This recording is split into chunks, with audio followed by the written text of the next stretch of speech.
Hello hi welcome to my another mini blog. तो मुझे उठी पड़ी सका उठला पर मु फर्स्ट कर देथली ब्रश। तो ब्रश कर सारा पर मुझे पी देथली पानी बोतल रू आनिकी पानी पी सारा पर मु चली हेरी फूल तोलिया जेते मो बाड़ी रे फूल होची मु सबुतक फूल फर्स्ट तोलिकी आनीदेली। तोलिकी आनी सारा पर मुझे लगी पड़ी घर झाड़ू करिबारे। झाड़ू कर सारा पर मुझे ब्रेड सेकिकी आ क्षीर गरम करके आनीदेली मुझे ब्रेकफास्ट करी बोली। तापर मु जीवी बोली ट्यूशन। तो ट्यूशन आसला पर घरे मते आउ थे भोक लगी तो मुझे गोटे बन खाई देथली।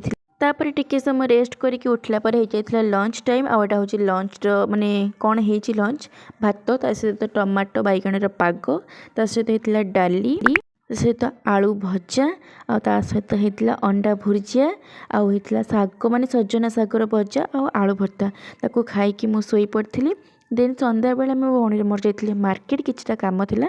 जदि मो वीडियो भल लगी लाइक शेयर एंड सब्सक्राइब।